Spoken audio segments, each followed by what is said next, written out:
How to add email address on WhatsApp. In this video, I'm going to show you how you can easily do this. First of all, open the application.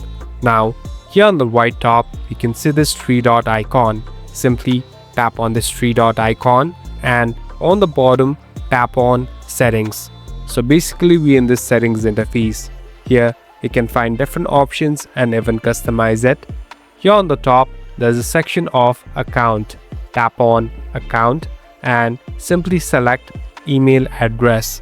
So this is the place where you can add your email address. Here, enter a valid email address that you want to simply link with and hit on next. So a verification code will be sent to the email and you can easily verify it and link your email with WhatsApp.